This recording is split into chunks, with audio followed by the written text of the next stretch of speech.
Bismillahirrahmanirrahim. My name is Kamal Khan and you are watching Physics with Kamal Khan. Lecture number 7, first year physics, chapter 2, vectors and equilibrium. आज का हमारा topic है multiplication of a vector with a scalar. जब भी हम किसी vector को किसी स्केलर के साथ मल्टीप्लाई करेंगे तो उसका रिज़ल्ट हमारे पास क्या आएगा, क्या वो रिज़ल्टेंट हमारे पास वेक्टर क्वांटिटी होगी या स्केलर क्वांटिटी होगी, उसकी डायरेक्शन हमारे पास कौन सी होगी, क्या डायरेक्शन में चेंज आएगा या नहीं आएगा, मैग्नीट्यूड में किस तरह से चेंज आएगा। तो ये सारी की सारी चीज़ें हम आज के लेक्चर में सीखने की कोशिश करेंगे। पहले हम स्टार्ट करते हैं, हेडिंग लगा ले इंट्रोडक्शन का। इंट्रोडक्शन में आप लोगों ने ये लिखना है कि जब भी हम किसी स्केलर को किसी वेक्टर के साथ मल्टीप्लाई करते हैं तो लाजमी तौर पर जो रिजल्टेंट क्वांटिटी हमारे पास होगी वो वेक्टर क्वांटिटी होगी। जब भी हम किसी स्केलर को किसी वेक्टर के साथ मल्टीप्लाई करेंगे तो उसकी रिज़ल्ट में जो क्वांटिटी हमें मिलेगी वो लाजमी तौर पर क्या होगी, वो हमारे पास एक वेक्टर क्वांटिटी होगी। अगर यहाँ पर मैं एक एग्जांपल आप लोगों के सामने लिखूँ, फॉर एग्जांपल हमारे पास है न्यूटन सेकंड लॉ से आप लोग फोर्स का फार्मूला जानते हो, F = ma। तो ज़रा देखिए यहाँ पर a जो है ये हमारे पास एक्सेलरेशन जो कि एक वेक्टर क्वांटिटी है, मास हमारे पास क्या है, ये एक स्केलर क्वांटिटी है, और इसकी रिजल्ट में जो फोर्स हमें मिल रहा है वो हमारे पास क्या है, एक वेक्टर क्वांटिटी है। तो हमें पता ये चला कि जब भी हम किसी स्केलर को वेक्टर के साथ मल्टीप्लाई करेंगे तो उसकी रिजल्ट में जो क्वांटिटी हमें मिलेगी वो हमारे पास कौन सी होगी, वो हमारे पास वेक्टर क्वांटिटी होगी। तो यहाँ पर लेके when we multiply a scalar with a vector then the resultant will be always a vector quantity। जब भी हम स्केलर को वेक्टर के साथ मल्टीप्लाई करेंगे तो उसकी रिज़ल्ट में जो क्वांटिटी हमें मिलेगी वो कौन सी होगी, वो हमारे पास वेक्टर क्वांटिटी होगी। अब यहाँ पर हमारे पास कुछ पॉसिबल केसेस हैं, तो हेडिंग लिखिए possible cases.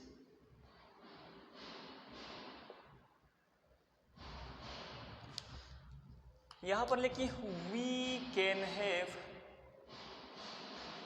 The following 3 possible cases. इसमें हमारे पास 3 पॉसिबल केसेस हो सकते हैं। अब वो केसेस कौन कौन से होंगे, तो उसके लिए सबसे पहले मुझे एज्यूम करना होगा, सपोज करना होगा किसी भी एक स्केलर को। तो यहाँ पर मैं लिख देता हूँ लेट के इज अ स्केलर। के हमारे पास क्या है, एक स्केलर है, ठीक है। अब ये के हमारे पास क्या होगा, तो अभी इन केसेस में हम सीखेंगे कि के हमारे पास ज़ीरो भी हो सकता है, के हमारे पास जो है वो ज़ीरो से स्मॉलर भी हो सकता है, और के जो है वो हमारे पास ज़ीरो से ग्रेटर भी हो सकता है। तो फर्स्ट केस जो यहाँ पर मैं लिखने लगा हूँ, केस नंबर वन, उसमें हम ये एज्यूम करेंगे कि ये जो के हमारे पास स्केलर है, लेट सपोज ये ग्रेटर देन 1 है। के हमारे पास क्या है, ग्रेटर देन 1 है, ग्रेटर देन 0 है, ठीक है। क्या है, ग्रेटर देन 0। तो अगर कोई नंबर हमारे पास 0 से ग्रेटर हो, अगर कोई नंबर हमारे पास क्या हो, 0 से ग्रेटर हो, इसका क्या मतलब होता है, उसका असल में मतलब ये होता है कि ये एक पॉजिटिव नंबर है। कौन सा नंबर है, पॉजिटिव नंबर है। तो ज़रा देखिए, अब अगर इस के को मैं क्या करता हूँ, वेक्टर ए के साथ मल्टीप्लाई करता हूँ तो उसकी रिजल्ट में मुझे मिलेगा के ए। इसका क्या मतलब हुआ, ए का जो मैग्नीट्यूड है वो के टाइम इंक्रीज हुआ है, लेकिन यहाँ पर भी प्लस था और यहाँ पर भी प्लस है, तो इसका मतलब ये है कि इसके डायरेक्शन में कोई चेंज नहीं आया। अगर ये बात आप लोगों की समझ में नहीं आई है तो मैं थोड़ा सा आप लोगों को समझाता हूँ। फॉर एग्जाम्पल ये हमारे पास ए वेक्टर है, लेट्स से ये हमारे पास 2 सेंटीमीटर है। कितना है, 2 सेंटीमीटर है। अब मैंने क्या किया कि हमारे पास एक स्केलर नंबर है और मैंने इस a के साथ मल्टीप्लाई किया। लेट सपोज k चूंकि 0 से ग्रेटर है तो कोई भी पॉजिटिव नंबर हो सकता है। तो चलिए मैं इस तरह से करता हूँ कि इसको मैं मल्टीप्लाई कर देता हूँ 2 से, कोई भी एक स्केलर नंबर है विच इज़ ग्रेटर देन 0। तो अगर इसको मैं 2 से मल्टीप्लाई करूँ तो ये बन जाएगा 2a और यहाँ पर आ जाएगा क्या 4 सेंटीमीटर। तो इसका मैग्नीट्यूड जो है वो हमारे पास क्या हो गया, वो इंक्रीज हो गया। क्लियर है, लेकिन डायरेक्शन पर कोई असर नहीं पड़ रहा। तो यहाँ से एक बात जो मुझे पता चली वो ये है कि जब भी हम किसी स्केलर नंबर को जो कि 0 से ग्रेटर हो, मीन पॉजिटिव नंबर हो, उसको अगर किसी वेक्टर के साथ मल्टीप्लाई करेंगे तो उसके मैग्नीट्यूड के ऊपर तो असर पड़ेगा, लेकिन उसके डायरेक्शन पर कोई असर नहीं पड़ेगा।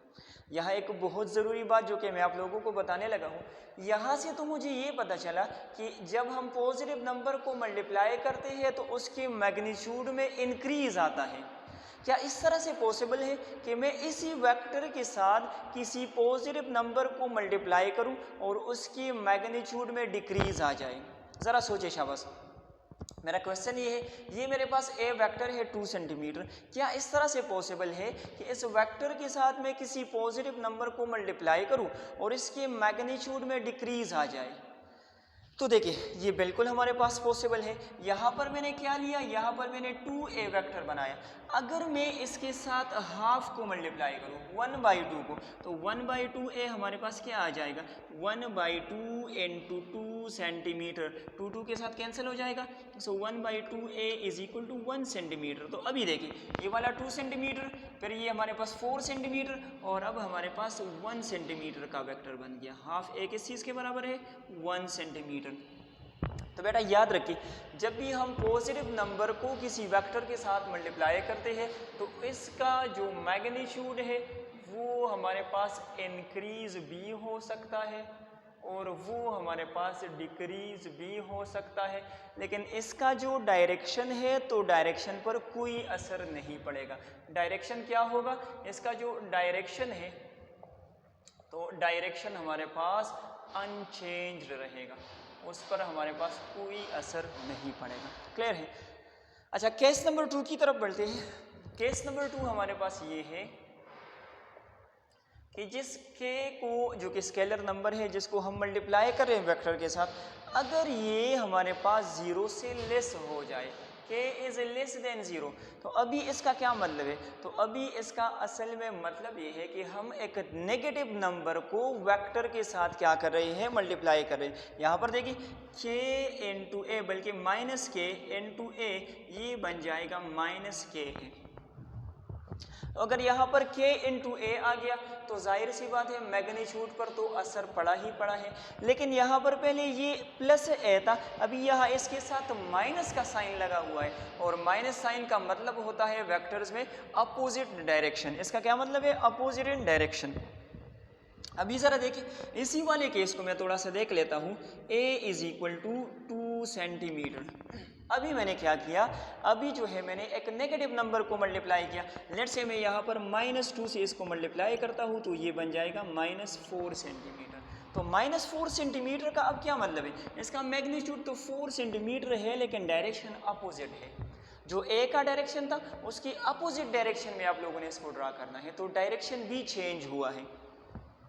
अच्छा, इस वाले केस में मैग्नीट्यूड तो इंक्रीज हुआ है, क्या मैग्नीट्यूड डिक्रीज भी हो सकता है? जिस तरह मैंने यहाँ पर आप लोगों को समझाया तो इस वाले केस में भी मैग्नीट्यूड डिक्रीज भी हो सकता है। किस तरह से, अगर मैं a के साथ -1/2 को मल्टीप्लाई करूँ तो ये हमारे पास कितना आ जाएगा, 2 इंटू -1/2, 2 और 2 आपस में कैंसिल हो जाएंगे, सो -1/2 a का मतलब असल में क्या हो जाएगा, -1 सेंटीमीटर, जिसका मतलब ये होगा, माइनस का क्या मतलब है, अपोजिट इन डायरेक्शन, तो अपोजिट डायरेक्शन में 1 सेंटीमीटर के वेक्टर को ड्रा करें।